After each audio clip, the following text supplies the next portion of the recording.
How the new 48-team format mathematically engineers a fairy tale winner for maximum profit. There is a number sitting inside FIFA's own format documents that most fans will never read. It is not a player rating. It is not a betting line.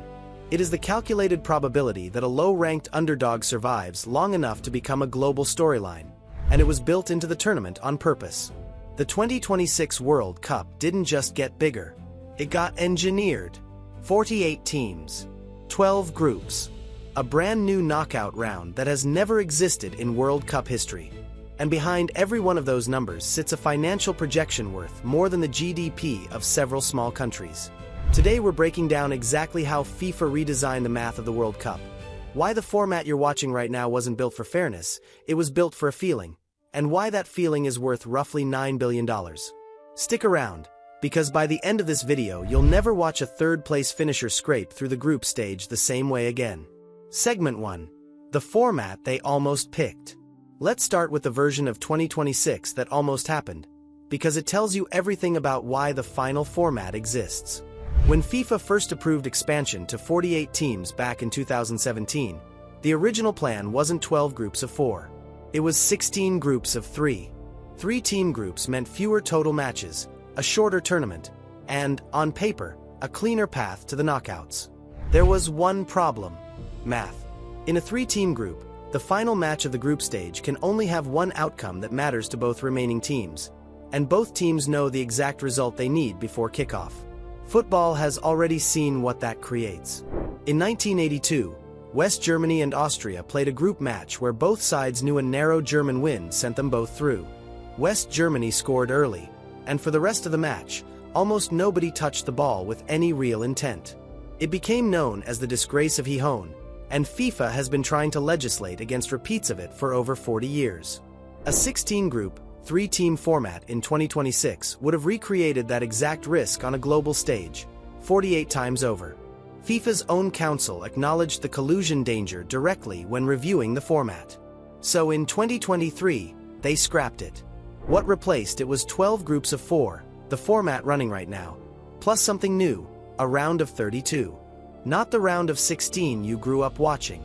A round that has never existed before in men's World Cup history, created specifically to absorb the extra teams the old bracket couldn't hold. It sounds like a technical fix. It is actually the most important financial decision in the tournament's modern history. Segment 2. The third-place lifeline. Here's where the format gets interesting. Under the 12-group structure, every team plays 3 games. The top 2 from each group advance automatically. That's 24 teams. But here's the part that changes everything. The 8 best third-place teams across all 12 groups also advance.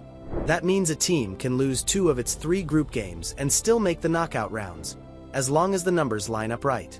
A team can finish 3rd in its group and still be playing meaningful football in July. Compare that to the old 32-team era. Finish 3rd under that format, and your tournament was over. No appeal, no second life. The math was brutal and final. Now run the numbers on what that third-place lifeline actually does. It means lower-ranked federations, emerging football nations who would have been mathematically eliminated within 10 days under the old system, get an extended runway. More matches. More chances for a shock result. More days where a team nobody expected to see in July is still alive in the bracket. That is not an accident of scheduling.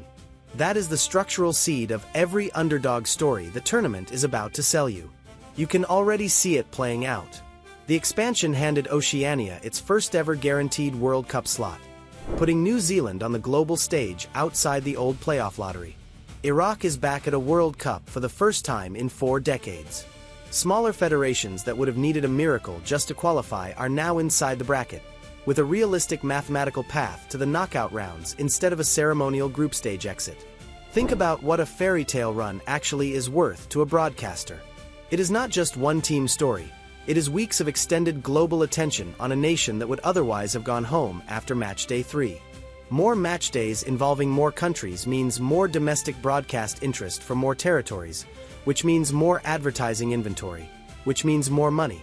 The 8-team third-place lifeline isn't designed to find the best team in the world. It's designed to keep the most possible storylines alive for the most possible days. If your jaw is somewhere near the floor right now, you're exactly the audience this video was built for. Subscribe and turn on notifications, because we are running a full series tearing apart the business decisions hiding behind every major sporting event this year. And the next one drops a structural breakdown most fans have never even considered. Segment 3. The $9 billion bracket. Let's talk about the number that makes all of this make sense. FIFA's official projection for the 2026 World Cup cycle sits at roughly $13 billion in total revenue, and around $8.9 billion of that comes directly from this single tournament. That is a jump of more than 70% compared to the cycle that ended with Qatar 2022. Where does that money actually come from? Broadcasting rights alone are projected at over $4 billion, the largest single revenue stream FIFA has ever recorded. Sponsorship is projected north of $2 billion, boosted by new commercial partners stepping into the tournament for the first time. Ticketing and hospitality round out the picture at roughly $3 billion. And this is where the format expansion does its quietest, most effective work. 40 matches more than 2022. 16 host stadiums instead of the usual 8 or 12. 39 days of football instead of 32. Every additional match is another full stadium, another broadcast window, another sponsorship slot, another round of hospitality packages sold to corporate buyers who don't blink at premium pricing. And buyers are paying. Some seats for the July 19th final have been listed at prices approaching $33,000. Attorneys general in New York and New Jersey have opened investigations into whether ticketing practices crossed into misleading consumers. The same expansion that creates more underdog storylines for fans to fall in love with is also creating the most expensive World Cup tickets that have ever existed. 2 stories, same format, same 48 teams. One sells hope. One sells access. Both sell out. Even the prize pool reflects the new math. Total prize money sits at a record level, with every qualified team guaranteed a minimum payout before they've kicked a single ball. Far higher than previous editions. More teams in the bracket means more nations cashing a FIFA check just for showing up, which is its own quiet incentive to keep expanding the format even further in future tournaments. Segment 4. Who actually pays for the fairy tale? Here's the part that rarely makes the highlight reel. FIFA captures the overwhelming majority of the central revenue this format generates. Host cities and host governments, meanwhile, absorb much of the cost. Security, transportation, stadium operations, emergency planning. In Canada alone, government bodies are projected to spend over $1 billion Canadian supporting the tournament, while FIFA's central revenue stream sales toward record highs almost entirely insulated from that bill.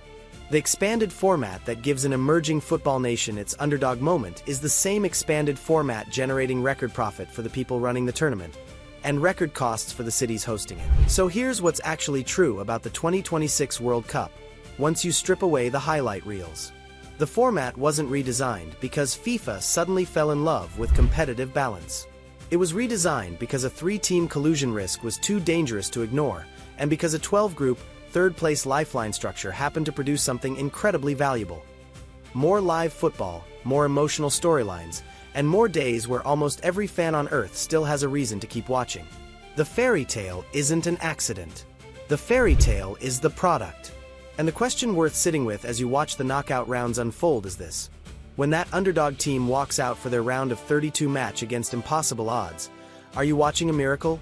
Or are you watching the exact outcome 48 slots and 12 groups were mathematically built to deliver?